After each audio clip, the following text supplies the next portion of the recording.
दिन में ये नीले आसमान और समुद्र के रंग में घुल जाता है और रात में इसकी लाइटनिंग इसे किसी सपनों की दुनिया जैसा बना देती है। नागेश्वर ज्योतिर्लिंग जो द्वारका से करीब 17 किलोमीटर की दूरी पर है और यह 12 ज्योतिर्लिंगों में से एक है। उसे देखते ही ऐसा लगता है जैसे खुद भोलेनाथ सामने खड़े होकर आशीर्वाद दे रहे हों। रोड के किनारे नारियल के पेड़ हवा में हिलते हुए आंखों को सुकून देने जैसा मंजर था। पोरबंदर अपनी समुद्री खूबसूरती, सफाई और शांत माहौल के लिए मशहूर है। तो पुल से देखने पर जो नज़ारा है कुछ इस प्रकार का नजर आ रहा है। दूर दूर तक जहाँ तक भी नजरें जा रही है वहाँ पे खूब सारे बोट्स नजर आ रही हैं। बेट द्वारका वही स्थान है जहाँ भगवान श्री कृष्ण अपने परिवार के साथ रहते थे। तो इस वाले ब्रिज का नाम है यहाँ पे सुदर्शन सेतु और बहुत सुंदर और बहुत बड़ा जो ये ब्रिज है, देखिए आप लोग कितना मस्त लग रहा है। द्वारका जो कि गुजरात के समुद्री तट पर स्थित एक पवित्र नगरी है जिसे भगवान श्री कृष्ण का नगर कहा जाता है। तो गुड मॉर्निंग सभी को, स्वागत करता हूं एक बार फिर से आप सभी लोगों का दोस्तों हमारे भारत के 12 ज्योतिर्लिंग दर्शन के डे 7 के अंदर। तो अभी तक का अपडेट ये है दोस्तों कि हमने आपको यहाँ पे तीसरे ज्योतिर्लिंग यानी कि सोमनाथ ज्योतिर्लिंग के कल यहाँ पे दर्शन करा दिए थे। हम लोग हैं अभी यहाँ पे गुजरात में और आज हम यहाँ पे दोस्तों आपको चौथे ज्योतिर्लिंग की तरफ लेके चलेंगे और साथ ही साथ हम आपको द्वारका भी लेके चलेंगे। तो ब्लॉग में बिल्कुल बने रहें। आज भी आपको काफ़ी सारे भक्ति वाली यात्रा हमारे इस ब्लॉग में आपको देखने को मिलने वाली है। और कल रात का स्टे हमारा यहाँ पे इस वाले होटल में था। इस वाले होटल का नाम है यहाँ पे सरोवर पोर्टिको। तो ये एक 4 स्टार होटल है। बाकी यहाँ पे जो है स्पा वगैरह की फैसिलिटी भी अवेलेबल थी और यहाँ पे एक स्विमिंग पूल भी अवेलेबल था जिसका यूज़ तो हम लोगों ने इस बार नहीं किया है। तो अभी का यहाँ पे अपना प्लान है कि सबसे पहले यहाँ पे ब्रेकफास्ट कर लेते हैं क्योंकि आज भी यहाँ पे काफ़ी ज़्यादा लंबा हम लोग को ड्राइव करना है। आज यहाँ पे सबसे पहले हम लोग जाने का प्लान कर रहे हैं द्वारका में और उसके बाद वहाँ पे फिर बेट द्वारका है और फिर उसके बाद वहाँ पे नागेश्वर ज्योतिर्लिंग भी है। तो ये सभी के दर्शन हम आपको आज के इस ब्लॉग में कराएंगे, तो ब्लॉग में बिल्कुल बने रहें। तो गाइस सुबह के ब्रेकफास्ट में हर रोज़ की तरह हम लोग कर रहे हैं फ्रूट के साथ स्टार्ट और जूस। और ये क्या है? Detox water. इससे क्या होता है छोटू? अंदर की गंदगी बाहर निकल जाती है। तो डिटॉक्स वाटर छोटू ट्राई कर रहा है। तो बाकी ये है दोस्तों यहाँ पे का फूड कोर्ट वाला एरिया। तो चलिए यहाँ पे इतने सारे आइटम लगे होते हैं, जो भी आपको पसंद है वो आप यहाँ से खा सकते हैं। तो मेन खाने में मैं आज लेके आया हूँ फिर से यहाँ पे पाव भाजी और थोड़े से यहाँ पे ट्राई करने के लिए ये कैसा टेस्ट आता है और लेके आया थोड़े बहुत कॉर्न। तो ब्रेकफास्ट करने के बाद दोस्तों यहाँ से अब हमारा वक्त हो चला है कि रूम से भाई चेकआउट करते हैं। और छोटू क्या भूल गया कह रहा है छोटू जी? भाई एक चीज़ भूल जा रहे हैं, कल भी अपना चश्मा भूल गए थे। वो तो भाई हम है कि आखिर में ऐसे रूम छोड़ने से पहले एक बार बहुत बेहतरीन तरीके से चेक करता हूँ कि कुछ छूट ना जाए। छोटू सिर्फ जो है भाई गाड़ी की चाबी रखता है अपने पास, बाकी सामान छूट जाए कुछ छूट जाए। 2 दिन पहले तो फ़ोन कर दिया था इसने अपना छोटा वाला, खैर छोटा ही था, बाद में मिल गया था। खैर चलिए दोस्तों ऐसे निकलते हैं फटाफट। अभी समय हो रहा है सुबह के 9:30। तो गाइज अभी हम लोग की लोकेशन है यहाँ पे, मतलब हम लोग अभी सोमनाथ में है और हम लोग को यहाँ से जाना है यहाँ पे यानी कि द्वारका में। तो चलिए दोस्तों 3.5 घंटे का ये सफ़र होने वाला है। तो करते हैं इस सफ़र को शुरू, लेके प्रभु का नाम हर हर महादेव। हर हर महादेव।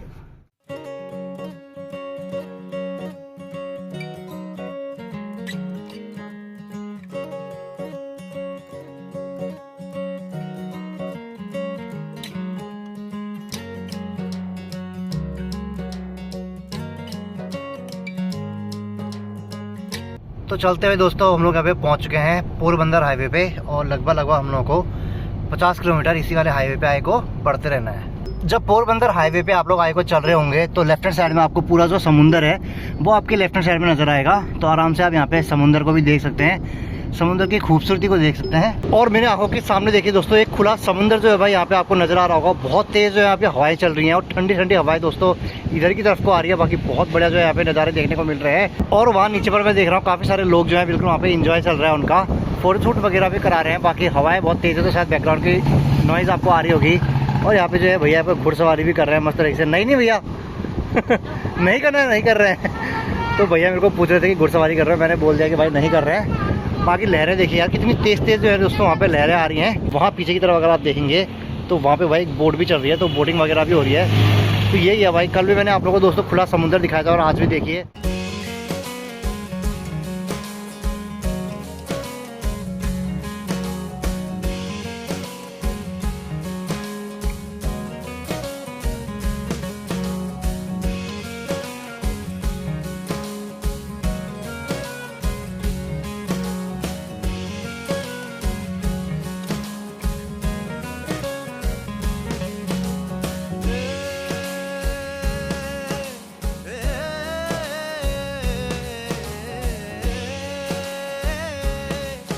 आज का सफ़र भी एक खूबसूरत समुंदर के साथ शुरू हुआ।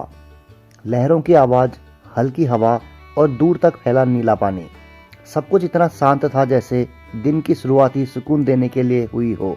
समुद्र के बाद जैसे ही हम हाईवे पर आए, हरे हरे खेत और दूर दूर तक नजर आने लगे। उन खेतों के बीच से बहता पानी एक अलग ही चैन का एहसास करवा रहा था। रोड के किनारे नारियल के पेड़ हवा में हिलते हुए आंखों को सुकून देने जैसा मंजर था। और फिर अचानक से एक झुंड भेड़ों का हमारे सामने रोड क्रॉस कर रहा था। उन्हें देखकर ऐसा लगा जैसे हम किसी पोस्टकार्ड का सीन में आ गए हों, बिल्कुल नेचुरल और जीवन से भरा हुआ। आगे बढ़ने पर हरियाली और भी घनी होने लगी। रोड के किनारे छोटे छोटे पहाड़ दिखाई दिए जो सूरज की रोशनी में और भी खूबसूरत लग रहे थे। रास्ते में कुछ बड़े ट्रक्स मिले जिनके ऊपर रखे हुए बड़े बड़े पंखे देखने में ही अलग लग रहे थे, जैसे रास्ते की एक नई रौनक हो। हर एक चीज़ अपनी कहानी कह रही थी। और फिर सामने से एक मॉडर्न सी सिटी दिखाई देने लगी, जैसे सिंगापुर का कोई पार्ट हो, पर यह था पोरबंदर, गुजरात का एक ऐसा सुंदर कोस्टल सिटी जहां महात्मा गांधी जी का जन्म हुआ था। पोरबंदर अपनी समुद्री खूबसूरती, सफाई और शांत माहौल के लिए मशहूर है। यहाँ के पोर्ट एरिया और बीच दोनों ही टूरिस्टों के लिए एक अलग ही चार्म लेके आते हैं। पोरबंदर से द्वारका की तरफ सफ़र जैसे एक नेचर का फेस्टिवल हो। हर मोड़ पर नए रंग, नए नज़ारे, कहीं छोटे पहाड़ तो कहीं उन पे बसे छोटे गांव, जो एक शांत जीवन का सबूत था। कभी रोड सीधी और चमकदार तो कभी रेत का मैदान हमारा स्वागत करता हुआ। इन बदलते नज़ारों के बीच कभी कभी लगता था जैसे हम अपने आप को भूल गए हों, बस सफ़र ही सब कुछ बन गया हो। जैसे जैसे हम द्वारका के करीब पहुंच रहे थे, एक अलग सी भक्ति और शांति महसूस होने लगी थी। मन में एक अनजानी खुशी थी, जैसे भगवान श्री कृष्ण खुद बुला रहे हों। बड़ी बड़ी बिल्डिंग्स और सड़कों का विकास ये बताता है कि द्वारका सिर्फ एक धार्मिक जगह ही नहीं, बल्कि एक बदलता हुआ मॉडर्न सिटी भी है। और आखिरकार हम पहुंच गए अपने होटल पर। दिन भर का सफ़र थोड़ा लंबा ज़रूर था, लेकिन हर एक पल यादगार बन गया। तो इसी के साथ दोस्तों हम लोग यहाँ पे द्वारका पहुँच चुके हैं और हम लोग पहुँच चुके हैं अपने होटल में। तो आज का अपना स्टे होने वाला है। पीछे जो आपको होटल नज़र आ रहा है, यानी कि लेमन ट्रीज का नाम है। इससे पहले भी हमने एक और लेमन ट्री में कराया था, आपने देखा होगा। तो चलिए सबसे पहले एक बार चेक इन कराते हैं। तो मैं तो यहाँ पे भी रेस्ट कर रहा हूँ, लेकिन मेरी नज़र दोस्तों यहाँ पे पड़ी सीधा ऊपर में। तो यहाँ पे देखिए कृष्ण भगवान की कितनी प्यारी यहाँ पे पेंटिंग बना रखी है। सबसे अच्छा मेरे को यहाँ पे लगा दोस्तों हमारे बैग कैरी करने का तरीका। मस्त तरीके से वहाँ पे एक ट्रॉली है, उसमें यहाँ पे हमारा बैग कैरी हो गया है और ये सीधे जाएगा लिफ्ट में। तो अभी हम लोग यहाँ पे अपने होटल पे पहुँच गए हैं और यहाँ पे हमारा पीछे पे होटल रूम है। तो चलिए आपको एक बार यहाँ पे होटल रूम दिखा देता हूँ। तो आज हम लोग को यहाँ पे जो कमरा अलॉट हुआ है वो है 515 और यहाँ से अगर अंदर को चलते हैं तो देखिए इसका लुक बहुत ही ज़्यादा शानदार नज़र आता है। बहुत सुंदर यहाँ पे ये होटल रूम है और ये है यहाँ पे का हमारे बेड। आज भी चलो यहाँ पे 2 बेड अलग अलग यहाँ पे दे रखे हैं, बहुत बढ़िया। पीछे पे बहुत अच्छी सी वहाँ पे एक पेंटिंग लगा रखी है।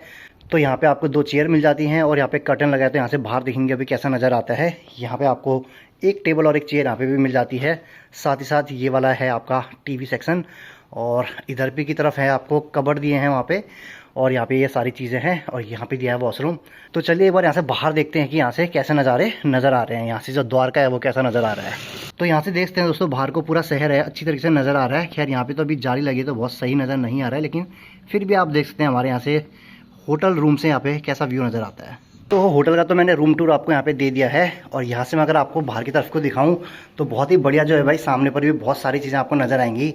देखिए सामने काफ़ी सारी बिल्डिंगें हैं और हमारे होटल पे दोस्तों हमारे पास जो है आज भी यहाँ पे स्विमिंग पूल की फैसिलिटी है। तो यहाँ से अगर नीचे देखेंगे तो ये है हमारे यहाँ पे का स्विमिंग पूल। और अभी हम लोग यहाँ पे जो है होटल रूम पे ज़्यादा टाइम वेस्ट नहीं करेंगे, क्योंकि हम लोग को यहाँ से द्वारकाधीश के दर्शन करने के लिए जाना है और उसके बाद दोस्तों फिर यहाँ से हमें नागेश्वर ज्योतिर्लिंग में भी जाना है। तो इसी वजह से हमारे पास ज़्यादा समय है नहीं, तो तुरंत निकल रहे हैं दोस्तों। यहाँ पे बस मुँह हाथ धो रहे हैं और निकल रहे हैं यहाँ से फटाफट। तो अभी तक जितने होटलों में भी हमने स्टे किया है, यहाँ पे का मेरे को सबसे बेस्ट जो है अभी तक की लिफ्ट लगी है। बहुत ही बढ़िया तरीके से यहाँ पे इसका डिज़ाइन है। पहली लिफ्ट देखी जिसमें मेरे को भाई ऐसा कुछ डिजिटल कुछ तो दिया है भाई, बोर्ड टाइप का, जिसमें आप कुछ लिख सकते हो। तो अभी हम लोग यहाँ पे आए थे द्वारकाधीश टेम्पल के पास में, लेकिन अभी बज रहा है यहाँ पे 2 और 2 बजे जो है दोस्तों यहाँ पे मंदिर जो है बंद रहता है। तो हमारी तरह गलती ना करें, तो सुबह 9 बजे से लेकर 12:30 तक खुला रहता है और उसके बाद फिर शाम को 5 बजे खुलेगा, लगभग रात के 9:30 बजे तक। तो इसी के बीच में ही आए हमने, यहाँ पे 2 बजे आके थोड़ी सी गलती कर दी है। खैर कोई बात नहीं, हमारा पास अभी यहाँ पे 2 ऑप्शन और हैं। तो हम लोग यहाँ पे जा रहे हैं ज्योतिर्लिंग को देखने के लिए, यानी कि नागेश्वर ज्योतिर्लिंग को देखने के लिए। तो अपने होटल रूम से नागेश्वर जो है दोस्तों यहाँ पे दिखा रहा है 29 मिनट्स यानी कि 17 किलोमीटर दूर है। तो आधे घंटे के अंदर ही यहाँ पे हम लोग पहुँच चुके हैं नागेश्वर महादेव के मंदिर में। तो दोस्तों आज मैं आपको लेकर आया हूँ एक ऐसे पवित्र स्थान पर जहाँ भगवान शिव स्वयं नागों के बीच विराजमान हैं। यह जगह है नागेश्वर ज्योतिर्लिंग, जो द्वारका से करीब 17 किलोमीटर की दूरी पर है और यह 12 ज्योतिर्लिंगों में से एक है। और यहाँ की शांति सच में दिल को छू जाती है। जैसे जैसे मैं द्वारका से नागेश्वर की तरफ बढ़ रहा था, रास्ता बेहद ही सुंदर था। चारों तरफ हरियाली और हवा में एक अलग सी भक्ति की खुशबू थी। दूर से ही भगवान शिव की एक विशाल प्रतिमा दिखाई देती है, करीब 25 मीटर ऊंची, आसमान को छूती हुई। उसे देखते ही ऐसा लगता है जैसे खुद भोलेनाथ सामने खड़े होकर आशीर्वाद दे रहे हों। यहाँ की कथा भी बहुत रोचक है। कहा जाता है कि बहुत समय पहले सुवेता नाम का एक राक्षस था, जो भगवान शिव का बड़ा भक्त था। उसने वर्षों तक तपस्या की और शिव के वरदान मांगा कि उसे कोई मार ना सके। लेकिन वरदान मिलने के बाद वह अहंकारी हो गया और देवताओं व साधुओं को सताने लगा। तब भगवान शिव ने नागेश्वर रूप में प्रकट होकर उसका अंत किया और जहाँ वे प्रकट हुए वही स्थान नागेश्वर ज्योतिर्लिंग कहलाया। यह भी कहा जाता है कि यहाँ जो कोई ओम नमः शिवाय का जाप करता है उसे हर तरह के भय से मुक्ति मिलती है, चाहे वह मृत्यु का भय हो या जीवन की चिंता। जब मैं मंदिर परिसर में पहुंचा तो सच बताऊं, एक अद्भुत शांति महसूस हुई। चारों तरफ घंटियों की आवाज, मंत्रोच्चारण और भक्तों की आस्था का माहौल। मुख्य गर्भगृह में जो शिवलिंग है वह स्वयंभू माने जाते हैं। भक्त दूध, जल और बिल्व पत्र चढ़ा रहे थे। मैंने भी थोड़ा समय वहीं बैठकर ध्यान लगाया और सच में ऐसा लगा जैसे मन पूरी तरह शांत हो गया हो।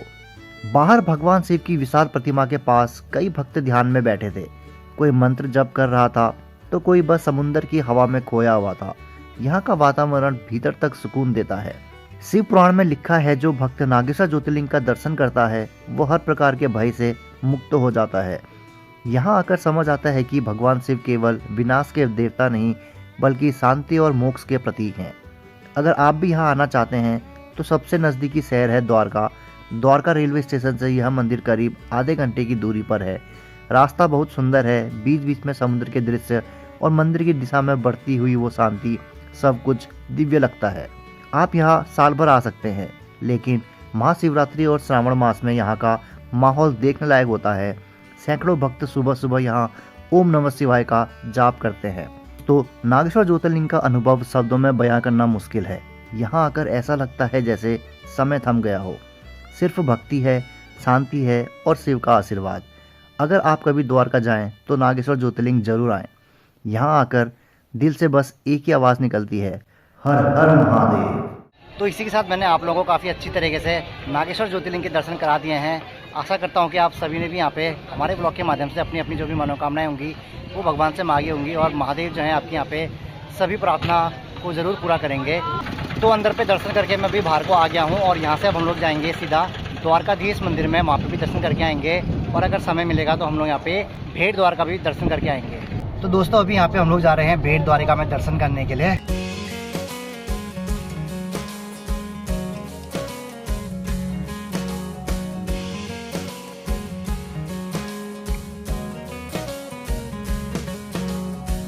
तो दोस्तों अभी मैं आपको दिखाने वाला हूँ यहाँ पे एक बहुत ही सुंदर ब्रिज जिसका नाम है सुदर्शन सेतु। तो चलिए इस पूरे ब्रिज को एक बार आप लोग यहाँ पे एंजॉय कीजिए। तो आज हम आ पहुँचे हैं उस जगह जहाँ आस्था और आधुनिकता का अद्भुत संगम देखने को मिलता है, यानी कि सुदर्शन सेतु, भारत का सबसे लंबा केबल स्टे ब्रिज। ये सेतु गुजरात से द्वारका को बेट द्वारका से जोड़ता है। पहले लोगों को बेट द्वारका पहुँचने के लिए नाव का सहारा लेना पड़ता था, लेकिन अब इस भव्य पुल की वजह से यात्रा बहुत आसान और खूबसूरत बन गई है। करीब 2.3 किलोमीटर लंबा ये पुल अरब सागर के ऊपर बना है और इसकी बनावट इतनी शानदार है कि दूर से देखने पर ही ये मन मोह लेता है। दिन में ये नीले आसमान और समुद्र के रंग में घुल जाता है और रात में इसकी लाइटनिंग इसे किसी सपनों की दुनिया जैसा बना देती है। पुल पर चलते हुए दोनों तरफ भगवान श्री कृष्ण के जीवन से जुड़े श्लोक, प्रतीक और मूर्तियां देखने को मिलती हैं, जो हमें उनकी लीलाओं की याद दिलाते हैं। कहा जाता है कि ये सिर्फ एक पुल नहीं बल्कि श्रद्धा, संस्कृति और तकनीक का मेल है। सुदर्शन सेतु की खासियत ये भी है कि इसमें पैदल चलने वालों के लिए भी रास्ता बनाया गया है ताकि श्रद्धालु समुद्र के बीचों बीच चलते हुए बेट द्वारका के दर्शन के लिए जा सकें। हवा का वो स्पर्श, लहरों की आवाज़ और सामने दिखता मंदिर, ये पल किसी भी यात्री के लिए यादगार बन जाते हैं। अंत में कहा जा सकता है कि सुदर्शन सेतु केवल एक संरचना नहीं बल्कि भारत की इंजीनियरिंग शक्ति और धार्मिक भावनाओं का प्रतीक है। अगर आप द्वारका जा रहे हैं तो इस सेतु पर एक बार जरूर चलिए, क्योंकि यहाँ हर कदम पर आपको महसूस होगा कि आस्था जब तकनीक से मिलती है तो कुछ ऐसा चमत्कार जन्म लेता है। तो फिलहाल अभी यहाँ पे हम लोग रुके हुए हैं ब्रिज के ऊपर, और ब्रिज से जो है भाई एक नंबर यहाँ पे व्यू नज़र आ रहा है। आप लोगों को एक बार दिखाता हूँ। तो पुल से देखने पर जो नज़ारा है कुछ इस प्रकार का नज़र आ रहा है। दूर दूर तक जहाँ तक भी नज़रें जा रही है वहाँ पे खूब सारी बोट्स नज़र आ रही हैं और खुला समुंदर जो है भाई सामने पर नज़र आ रहा है। और वहाँ शिप में जो है काफ़ी सारे लोग मछली पकड़ने के लिए गए हुए हैं। सब वहाँ पे अपनी अपनी जो जाली लेके गए हैं। बाकी लोगों को भी घुमाते हैं, अगर कोई घूमना चाहता है तो बुकिंग करानी पड़ती है नीचे पर से, और ये लोग घुमा देते हैं। तो पहुँच चुके हम लोग यहाँ पे बेट द्वारिका में। तो लेकिन अभी मंदिर यहाँ पे बंद है, बता रहे हैं वो 5 बजे खुलेगा, अभी लगभग 4 बज रहा है। तो गाड़ी को यहाँ पे पार्किंग में लगा दिया है। हमारे पास 2 ऑप्शन थे, या तो हम लोग ऑटो में बैठ के जा सकते थे, 20-20 रुपये टिकट ले रहे थे। 1.5 किलोमीटर दूर है यहाँ से, ज़्यादा दूर नहीं है। लेकिन छोटे ने कहा कि पैदल ही चलते हैं भाई, क्योंकि मंदिर वैसे भी बंद है। अभी बज रहा है लगभग 4 और 4:30 या 5 बजे के आसपास खुलता है, तो हमारे पास समय है ही। तो इसलिए सोचा भाई चलो यहाँ पे पैदल ही चल लेते हैं, कोई दिक्कत वाली बात है। मंदिर खुलने में अभी भी यहाँ पे 5 से 10 मिनट का और समय बचा है। तो यहाँ पे देखिए सामने पर आपको बहुत सारी बोट्स नज़र आ रही होंगी, क्योंकि यहाँ पे जो है दोस्तों सामने पर पूरा खुला समुंदर है। और सामने आपको जो एक ब्रिज नज़र आ रहा है, इसी ब्रिज को मैंने अभी आपको दिखाया था। तो इस वाले ब्रिज का नाम है यहाँ पे सुदर्शन सेतु, और बहुत सुंदर और बहुत बड़ा जो ये ब्रिज है, देखिए आप लोग कितना मस्त लग रहा है। बाकी यहाँ से आगे अगर जाना है, अगर आप लोगों को बोटिंग वोटिंग करनी है तो वो भी कर सकते हैं। यहीं पर ही पास में इसका टिकट घर है, टिकट खरीद के अंदर में जा सकते हैं और बोटिंग वगैरह कर सकते हैं। और यहाँ पे आपको जितने भी नाव खड़ी हुई दिख रहे हैं दोस्तों, इनके ऊपर जो बंदे हैं वो सब यहाँ पे मछुआरे हैं। और मैं देख रहा हूँ वो वहाँ पे जो है ना जाल भी फिट कर रहे हैं, मतलब तैयारी कर रहे हैं। तो शायद मच्छी वच्छी पकड़ने का इनका जाने का प्लान होगा। बहुत सही लग रहा है भाई, इतनी सारी नाव इतने पास से देख के। वैसे तो मैंने नाव अभी फर्स्ट टाइम ही देख रहा हूँ अपनी लाइफ में। मैं इससे पहले जो मैंने नाव देखी थी दोस्तों, जो मेले में नहीं आती थी, ऐसे ऐसे करके जाती थी, बस वही वाली नाव देखी थी। रियल में जो नाव है आज मैं यहाँ पे पहली बार ही देख रहा हूँ। तो आज हम आ पहुँचे हैं बेट द्वारका, जो कि द्वारका से करीब 30 किलोमीटर दूर अरब सागर में एक टापू पर बसा हुआ है। यहाँ पहुँचने के लिए आपको सुदर्शन सेतु पुल से आना होगा, जो कि अपने आप में ही एक यादगार एहसास है। कहा जाता है कि बेट द्वारका वही स्थान है जहाँ भगवान श्री कृष्ण अपने परिवार के साथ रहते थे। यहीं सुदामा जी उनसे मिलने आए थे और उनकी मित्रता की वो अमर कहानी यहीं से जुड़ी हुई है। यहाँ का मुख्य मंदिर बहुत सुंदर और भव्य है। अंदर प्रवेश करते ही एक अलग ही सकारात्मक ऊर्जा महसूस होती है। इसके आसपास कई छोटे छोटे प्राचीन मंदिर भी हैं, जैसे हनुमान जी का मंदिर, राधा मंदिर और देवी द्वारकेश्वरी मंदिर। अगर आप द्वारका दर्शन के लिए आते हैं तो बेट द्वारका को मिस मत कीजिए। यहाँ सिर्फ भक्ति नहीं बल्कि समंदर के बीच एक सुकून भरा अनुभव आपका इंतजार करता है। बाकी दोस्तों अभी यहाँ पे अंदर पे गेट बंद है, तो आप देख सकते हैं कितने भक्तजनों की भीड़ जो है भाई खड़ी है यहाँ पे। तो यहाँ देख सकते हैं पूरे जो लोग लाइन लगा के खड़े हैं इंतजार में गेट खुलने का। यहाँ पे भी बंदी है। बाकी अभी जस्ट देखिए वहाँ पे गेट खुल गया है, तो सारे लोग अब अंदर जाना शुरू कर रहे हैं। और अंदर दोस्तों यहाँ पे फ़ोन ले जाना अलाउड नहीं है, तो मैं अंदर का यहाँ पे रिकॉर्ड नहीं कर पाऊँगा, उसके लिए समझ आता हूँ। बट ये है कि गेट अभी खुल गया है, तो वहाँ पे अब धीरे धीरे लोग अंदर को जाना शुरू कर चुके हैं। तो दोस्तों मैं मंदिर के अंदर जाके यहाँ पे दर्शन करके आ गया हूँ, बट मैं आप लोगों को नहीं दिखा पाया क्योंकि अंदर जो है कैमरा अलाउड नहीं था, तो फ़ोन जमा कर दिया था। तो बाकी अब यहाँ से हम लोगों को जाना होगा द्वारका मंदिर में। तो द्वारका मंदिर तो सुबह बंद हो गया था, लेकिन अब जो है भाई खुल गया होगा। तो अभी शाम के समय पे दोस्तों यहाँ पे जो हवा है बहुत ज़्यादा तेज़ चल रही है। समुद्र के पास अगर आप खड़े होते हो तो बहुत यहाँ पे हवाएं तेज़ चलती है, इस बात का मुझे एहसास हुआ है। बहुत ठंडी ठंडी हवाएं चल रही है। पानी की धाराएं देखिए किस तरीके से मस्त तरीके से बहते हुए कोने की तरफ को आ रही है, जो कि एक बहुत ही ज़्यादा सुंदर सा यहाँ पे माहौल बना रही है। तो अभी हम पहुँच चुके हैं द्वारका। द्वारका जो कि गुजरात के समुद्री तट पर स्थित एक पवित्र नगरी है, जिसे भगवान श्री कृष्ण का नगर कहा जाता है। कहा जाता है कि ये वही जगह है जहाँ कृष्ण जी ने मथुरा छोड़कर अपना राज्य बसाया था। द्वारका को मोक्ष नगरी भी कहा जाता है, क्योंकि ये 4 धामों में से एक धाम है। यहाँ के द्वारकाधीश मंदिर समुद्र के बिल्कुल किनारे स्थित है, जिसमें कृष्णा जी के दर्शन करने हजारों भक्त हर दिन आते हैं। क्योंकि मंदिर के अंदर फ़ोन ले जाना मना है, इसी वजह से मैं आपको मंदिर सिर्फ बाहर से दिखा रहा हूँ। बाकी समुद्र के किनारे स्थित होने के कारण यहाँ पे का जो समुद्र का नज़ारा है बेहद ही खूबसूरत है, जो कि मैं आपको कल के ब्लॉग में दिखाऊंगा। तो इसी के साथ मैं आज के इस ब्लॉग को यहीं पर ही एंड करता हूँ। तो मिलते हैं दोस्तों नेक्स्ट डे के ब्लॉग में, तब तक के लिए जय श्री कृष्णा।